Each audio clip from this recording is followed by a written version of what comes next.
haga una delegación a representantes de todas las bancadas, pero se incluya también a una bancada que estábamos excluyendo, y quiero acoger aquí el nombre propuesto de la asambleísta Vilma Andrade. Se cumplieron ese requisito, ciertas pruebas, indicios que se incorporaron a esta solicitud. Para el lunes a las 2 de la tarde, la reunión de la Comisión de Fiscalización, la ley establece que allí abocamos conocimiento de la resolución del CAL. Televisión Legislativa presenta TVL Noticias Dominical con María Fernanda Medina. ¿Qué tal, amigos? Bienvenidos a su resumen dominical de TVL Noticias. Soy María Fernanda Medina y revisaremos los hechos más relevantes suscitados en la Asamblea Nacional durante esta semana. Empezamos.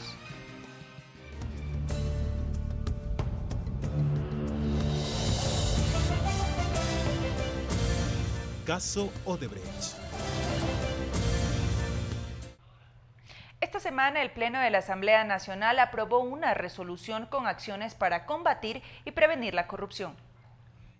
Tras cerca de 4 horas de debate, el Pleno de la Asamblea Nacional aprobó con 106 votos la resolución con acciones para combatir y prevenir la corrupción. Esto a propósito de los últimos acontecimientos alrededor del caso Odebrecht. El ponente de la iniciativa, Augusto Espinosa, detalló el texto. Haga una delegación a representantes de todas las bancadas. Y esto implicaría que se mantenga la composición inicial con el carácter de delegados, pero se incluya también a una bancada que estábamos excluyendo, y quiero acoger aquí el nombre propuesto de la asambleísta Vilma Andrade. También se dio paso a que el fiscal Carlos Vaca Mancheno comparezca ante la Comisión de Fiscalización de forma inmediata y cuantas veces sea necesario, indicó Marcela Aguiñaga. Para que nos informe del estado de las investigaciones. Además de demandar la celeridad en las indagaciones sobre el caso Odebrecht, los legisladores abrieron camino para que inicien los procedimientos para el juicio político en contra del contralor Carlos Polit, acusado de presuntos vínculos con el caso Odebrecht. Respetando toda la normativa establecida en la Constitución y en las leyes, iniciar el juicio político. Se convoca al Consejo de Participación Ciudadana y Control Social a que comparezca ante la Comisión de Fiscalización. ¿Cómo se han llevado a cabo los procesos de selección? Finalmente se dio paso a que la Asamblea Nacional inicie con las reformas legales necesarias para combatir la corrupción, así como un documento que viabilice la muerte civil a funcionarios inmersos en actos de corrupción. Luchemos francamente contra la corrupción. Que apoyamos el gobierno de honestos, lo llamamos nosotros a la muerte civil. Previo a la expulsión de Odebrecht del país, la empresa, como consta en la resolución, deberá indemnizar al Estado ecuatoriano por daños y perjuicios. Ricardo Bravo, TVL Noticias. Posteriormente, el Consejo de Administración Legislativa admitió a trámite la solicitud de juicio político en contra del Contralor General del Estado, Carlos Polit. Las autoridades sostienen que existirían pruebas de su presunta vinculación en el caso Odebrecht. Por unanimidad, el Consejo de Administración Legislativa CAL admitió a trámite el pedido de juicio político en contra del Contralor General del Estado, Carlos Polit, presuntamente implicado en el caso de corrupción con empresa brasileña Odebrecht. La solicitud fue presentada por el asambleísta de país, Daniel Mendoza, con el respaldo de 71 firmas. Tras el análisis, el CAL determinó que el pedido cumplió con los requisitos establecidos en el artículo 79 de la Ley Orgánica de la Función Legislativa. Así lo detalló la asambleísta por la Alianza ARE País, Verónica Arias, segunda vocal del CAL. De tal manera que se cumplieron ese requisito, ciertas pruebas, indicios que se incorporaron a esta solicitud. La Comisión de Fiscalización será la encargada de iniciar con el proceso y tendrá un plazo de 15 días para resolver el archivo del pedido o, en su defecto, recomendar el juicio político. Lo explicó el tercer vocal del CAL, Luis Fernando Torres, asambleísta por el Partido Social Cristiano, en alianza con el Movimiento Cambio. Y si el Contralor, por ejemplo, no acude al Pleno de la Asamblea, esta puede abrir el debate y los asambleístas pueden igualmente votar para censurarlo o absolverlo. En la misma sesión, el CAL resolvió que en un plazo de 15 días con posibilidad de prórroga, un equipo técnico jurídico será el encargado de analizar el pedido de amnistía que presentaron organizaciones indígenas a favor de 177 personas.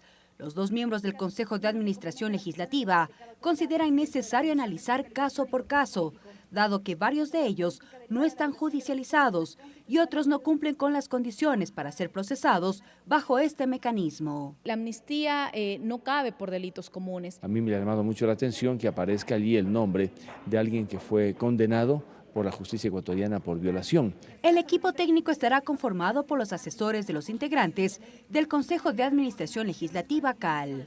Mariela Logroño, TVL Noticias. Este lunes, la Comisión de Fiscalización abocará conocimiento del trámite del pedido de juicio político al Contralor General del Estado, Carlos Pollitt. Desde el oficialismo afirman tener pruebas, mientras que la oposición insiste en que estará vigilante del proceso. Luego que el Consejo de Administración Legislativa enviara la resolución a la Comisión de Fiscalización para que inicie el trámite de pedido de juicio político contra el Contralor General Carlos Pollitt, la presidenta de la Mesa Legislativa, María José Carrión, explicó que ya tienen listo un cronograma. Para el lunes a las 2 de la tarde, la reunión de la Comisión de Fiscalización, la ley establece que allí abocamos conocimiento de la resolución del CAL, revisamos el contenido de la resolución, es decir, tanto las firmas como el contenido probatorio, y a partir de allí se califica o no se califica. Carrión explicó que si la Mesa Legislativa califica el pedido de juicio político, continuará con trámite ordinario, para luego de 15 días solicitar las pruebas tanto de cargo como de descargo de ambas partes. En ese momento también se puede resolver notificar al Contralor General de la Nación y a los que piden el juicio político y establecer un calendario interno dentro de la comisión. La comparecencia es presencial o por escrito. El asambleísta Daniel Mendoza, proponente del juicio político en contra de Carlos Pollitt, explicó que en la solicitud se incluyó un anuncio de pruebas que motiven el proceso. Se han incluido un anuncio de pruebas, como lo determina la Constitución en el artículo 131, se ha hecho ya un detalle de las pruebas para poder motivar el juicio político, pero esto no es un proceso cerrado, recordemos que vamos a tener comparecencias. Mientras que desde la oposición, la asambleísta del Movimiento Creo, Ana Galarza, manifestó que estará vigilante del tratamiento que brinda la Comisión de Fiscalización a este tema. ¿Cuáles son mis expectativas? Ver que lo que se dice en discursos se haga en acciones y que no se sigan yendo las personas que tienen que rendir justicia aquí en el Ecuador. La Comisión de Fiscalización, luego de escuchar las pruebas de ambas partes, deberá elaborar un informe al presidente de la Asamblea Nacional.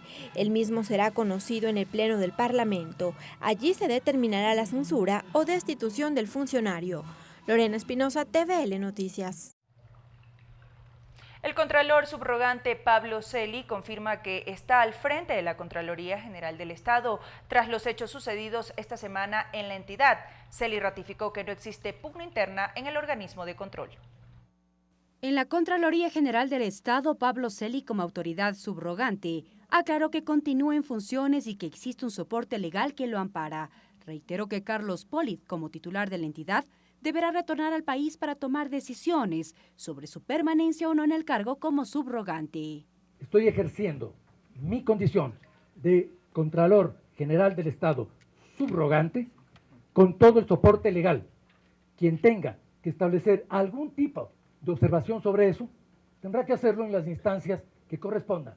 Yo no polemizo con supuestos. Se le informó además que entre las acciones adoptadas, procedió con el cese del cargo de 3 de los 5 funcionarios que el pasado viernes habrían ingresado a su despacho, según se conoció a través de un video que circuló por redes sociales, para supuestamente en un acto intimidatorio obligarlo a firmar un documento que lo separaba de la institución.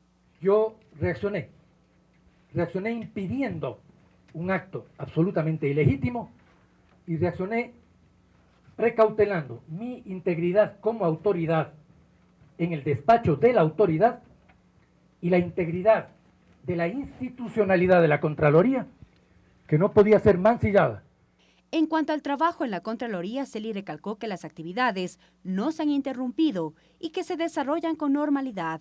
Es así que anunció que en los próximos días presentará un informe sobre el plan anual de control.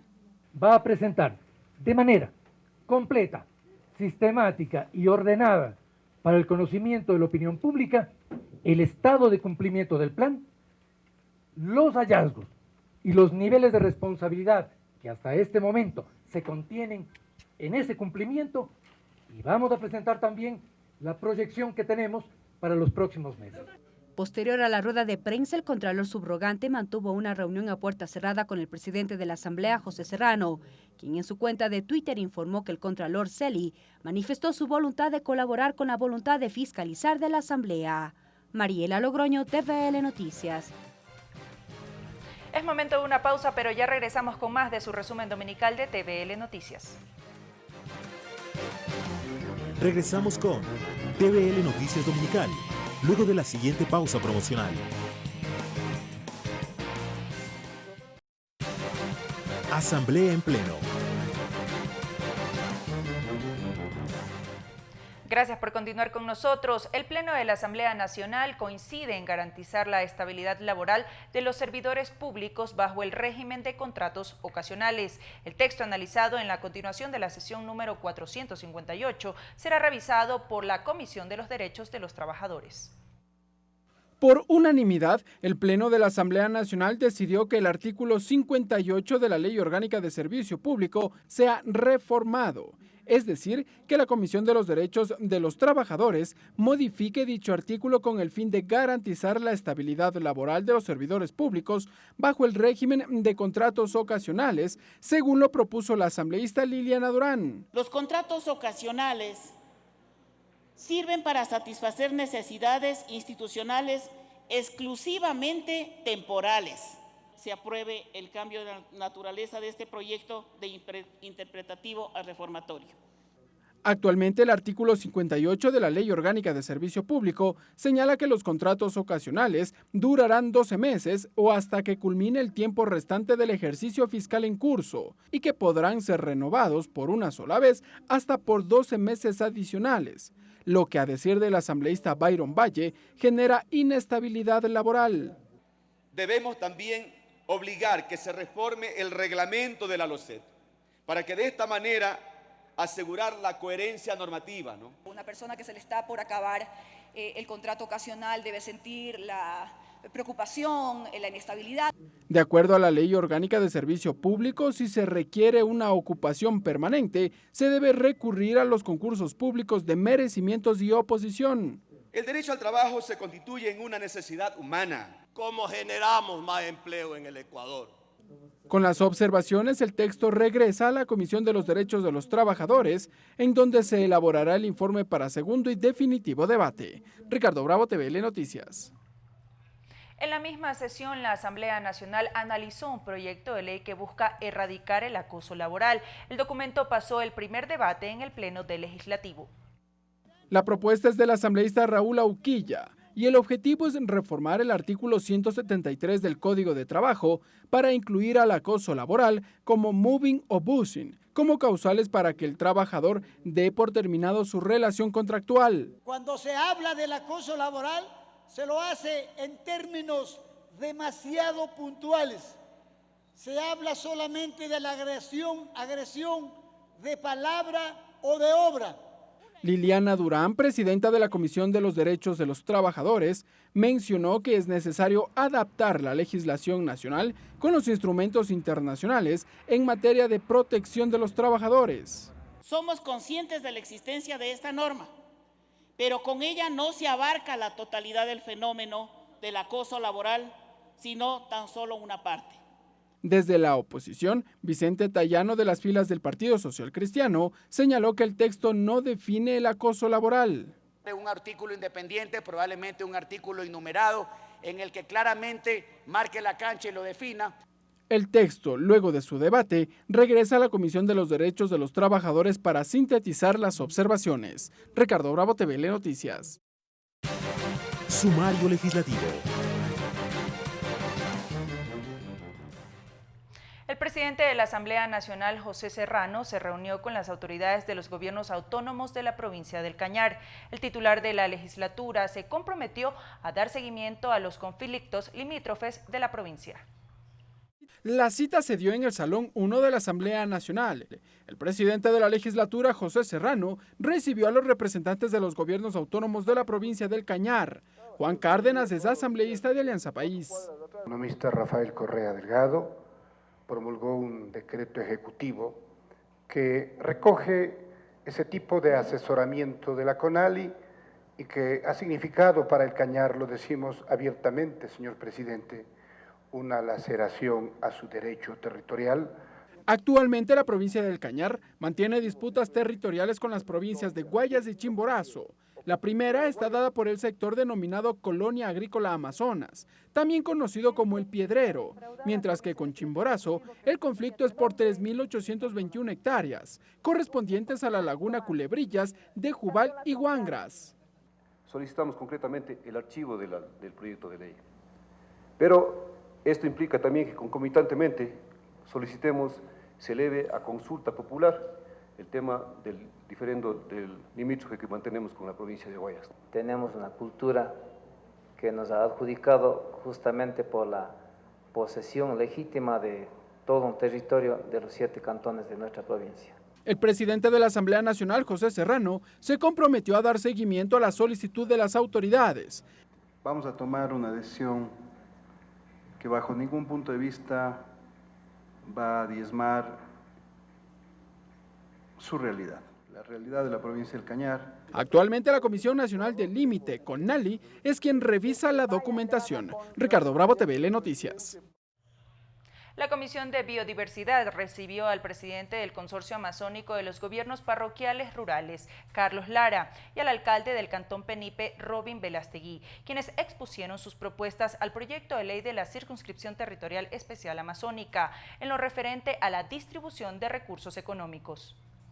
La planificación como eje central para el desarrollo equitativo de las provincias amazónicas y la entrega de recursos para lograr este fin fueron los temas que expusieron en la Comisión de Biodiversidad representantes locales de la Amazonía a la mesa legislativa para fundamentar sus observaciones al proyecto de ley para la circunscripción territorial amazónica. El presidente del Consorcio Amazónico de los Gobiernos Parroquiales Rurales, Carlos Lara Orozco, se refirió al artículo 8 que tiene que ver con los fondos de ecodesarrollo. Que era llegar al tope del 2%. Y en ningún caso que sea inferior a los $2. De allí, Lara cuestionó el cambio que se realizó al artículo 11 de la ley con respecto al cálculo de la distribución de los recursos y asignaciones que se encuentran establecidos en el artículo 272 de la Constitución. Yo había dicho que pequeños municipios y gobiernos parroquiales van a sufrir las consecuencias de que en vez de recibir un aumento, lo que van a tener es una disminución. De su lado, Robin Velastegui, alcalde del Cantón Penipe, sostuvo que las asignaciones que reciben por concepto de la Ley 010 se deben seguir percibiendo, pues asegura que ellos también pertenecen al sector amazónico. Sería injusto que nos quiten una ley que ha beneficiado para darle agua potable, alcantarillado, sistemas de riego. En tanto, el asambleísta por el movimiento Pachacutic, Eddie Peñafiel, anunció que basándose en el artículo 250 que da cabida a la Ley Especial Amazónica y tras haber cumplido el requisito del 0,25% de las firmas del padrón electoral a nivel nacional, este lunes el Consejo Nacional Electoral en el Pleno resolvió aprobar el informe que da vialidad a la propuesta de ley presentada por el Consorcio de Gobiernos Provinciales Amazónicos.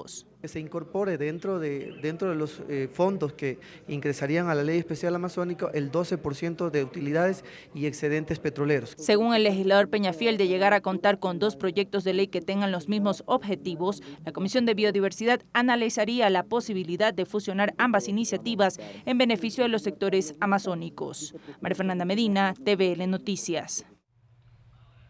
La Comisión de Educación de la Asamblea Nacional recibió un proyecto de reformas a la Ley de Educación Superior. La iniciativa, que contempla 6 ejes, fue presentada por el secretario nacional de Educación Superior, Ciencia y Tecnología, Augusto Barrera. 6 fueron las propuestas planteadas para reformar la Ley de Educación Superior por parte del secretario nacional de Educación Superior, Ciencia y Tecnología, Augusto Barrera. Asimismo, el presidente de la Comisión de Educación de la Asamblea Nacional, Augusto Espinosa, coincidió con varias de las observaciones referidas. En torno al fortalecimiento del sistema de nivelación y admisión. Es para nosotros un desafío claro para garantizar tanto oportunidades para los estudiantes que obtienen su título de bachillerato, pero también pertinencia es la inserción, la futura inserción laboral de los graduados. Con respecto al subsistema de educación superior, técnica y tecnología. Permitir que las universidades y escuelas politécnicas puedan desarrollar. En lo que tiene que ver con el principio de autonomía responsable y de calidad de las universidades. El planteamiento que nosotros tenemos es que conforme mayor capacidad tenga una universidad, mayor sea su nivel de autonomía. Y esto debería estar atado a un principio de universalidad en la regulación, evaluación y en la distribución de recursos.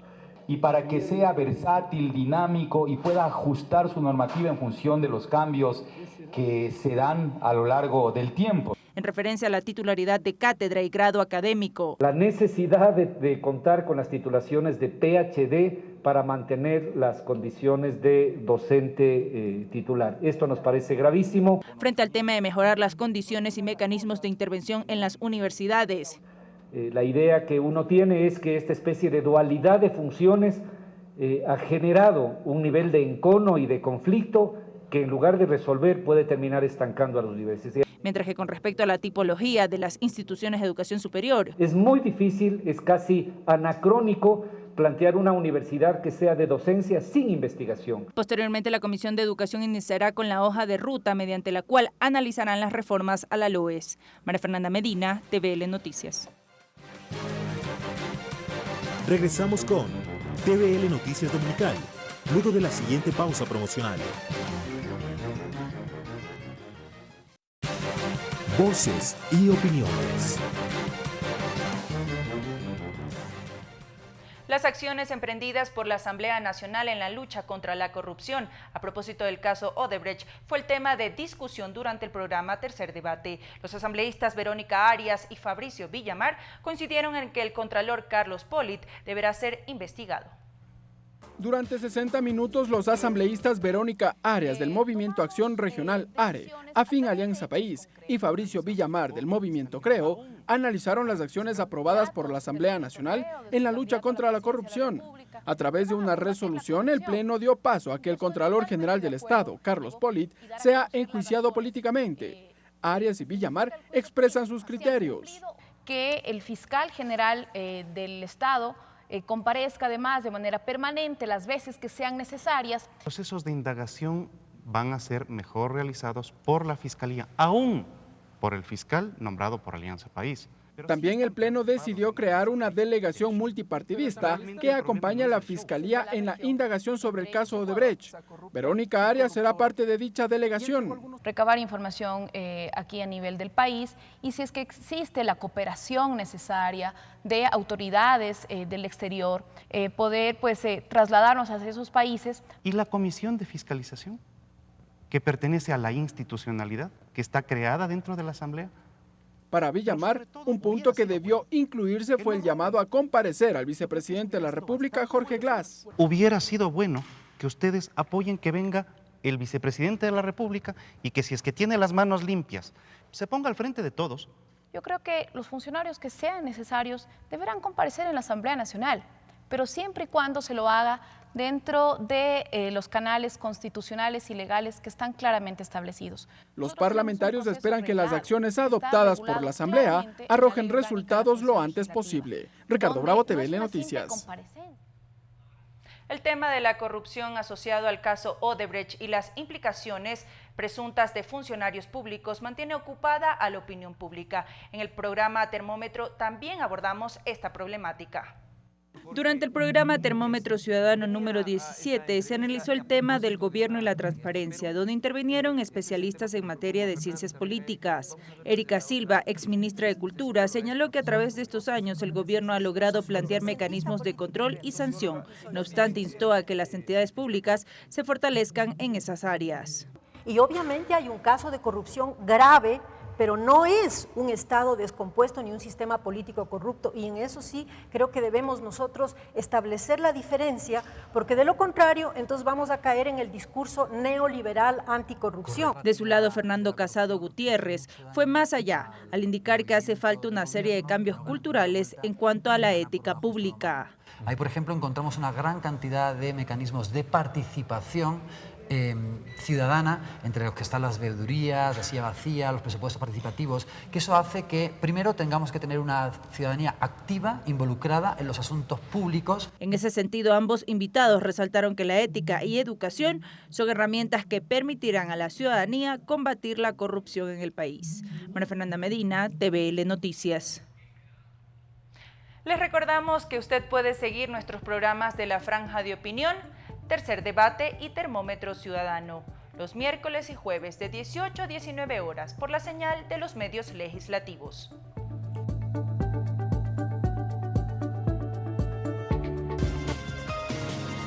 La esencia de la ley. Hoy en nuestro segmento La esencia de la ley conoceremos junto a Lorena Espinosa uno de los beneficios que incorporó la Asamblea Nacional en las reformas al Código Civil. Gracias. Según datos del registro civil, entre el 2013 y el 2014 se registraron 4.489 matrimonios de menores de edad comprendidos entre 12 y 17 años. De ellos, 3.820 eran mujeres. Matrimonios que en algunos casos revelan problemáticas sociales, tanto económicas, psicológicas y familiares. Con este antecedente, la Asamblea Nacional consideró necesario reformar el Código Civil y determinar que los 18 años sea la edad mínima para contraer matrimonio. Darwin Valdivieso, coordinador de servicios del Registro Civil, asegura que luego de las reformas la cifra se redujo en un 5%. Nosotros teníamos anualmente un total de 57.000 matrimonios. A partir de que se expiden las reformas al Código Civil, esta cifra baja en 5 puntos porcentuales. Es decir, ya en el 2016 nosotros tenemos un registro de 54.479 matrimonios. Escuchamos diversos criterios frente a la problemática y desde diferentes perspectivas consideran que el matrimonio conlleva grandes responsabilidades. Por ello, actualmente, tanto para adolescentes, jóvenes y padres de familia, casarse a temprana edad no es una opción, sea cual sea la circunstancia.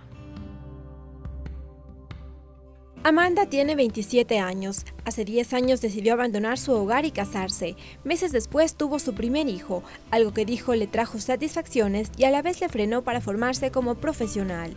Me sentía muy privada de mi libertad, muy privada de las cosas que las demás hacían y yo no podía hacer porque tenía que dedicarme a mi hijo. Entonces mis padres también me decían, ya no, porque ahora ya cogiste una responsabilidad. La llamaremos Paula. Tiene 14 años y ya es mamá. Su pareja tiene 16, ambos menores de edad. Confiesa que ha sido duro afrontar la maternidad, sin embargo dice que el matrimonio cuando cumplan la mayoría de edad no será su opción. Ella dice que quiere realizarse como profesional primero. Mucha responsabilidad tener un hijo y más un matrimonio. Llevarlo es una responsabilidad bien grande. Quisiera graduarme, seguir mi profesión, ser alguien. Felipe Báez tiene 23 años y es estudiante universitario. Cree que para casarse se requiere voluntad y conciencia en una edad que se den cuenta de lo que implica la decisión que van a tomar. Muchas veces esta generación de hoy día, con niños jóvenes de 18 a unos 20 años, llegan a un matrimonio debido a la falta de capacidad de los padres de instruirles muy bien al respecto de todo lo que está pasando en la sociedad. Lucía Cuichán es madre de 4 hijos y según su perspectiva, el impedimento del matrimonio a temprana edad fue un acierto de la Asamblea Nacional porque dice formar una familia conlleva gran responsabilidad e incluso requiere madurez en todos los aspectos. Los chicos todavía no están en la capacidad tal vez madura de poder ellos tomar decisiones porque en sí el matrimonio, formar una familia es una gran responsabilidad que conlleva normas, reglas y por sobre todo valores que uno se va a transmitir a la familia. La celebración de matrimonios a temprana edad era una práctica que era evidente varias décadas atrás. Sin embargo, en la actualidad el embarazo, el querer huir de su hogar y hasta la práctica libre de relaciones sexuales son, según la psicóloga María de los Ángeles Núñez, varias de las razones para casarse. Sin embargo, asegura que los jóvenes aún no están preparados ni tienen la madurez suficiente para asumir una gran responsabilidad como lo es el matrimonio. Yo no conozco una pareja de chicos de 15, 18 años que se casen porque son románticos. No conozco, ¿sí? O porque algunos pueden ser porque están huyendo de sus familias, podría ser también, pero la mayoría de veces es embarazo de por medio. Entonces, no solamente tienen que enfrentar esta difícil tarea de la construcción de la pareja, que es complicadísimo, sino también ya enfrentar lo que sería la venida de un bebé. En abril del 2015, la Asamblea Nacional aprobó las reformas al Código Civil mediante la cual se incrementó de 12 a 18 años la edad mínima para contraer matrimonio. Con la ley anterior, las mujeres podrían casarse a los 12 años y los hombres a los 14. Este es uno de los beneficios de las reformas al Código Civil. Hasta la próxima entrega. Agenda legislativa.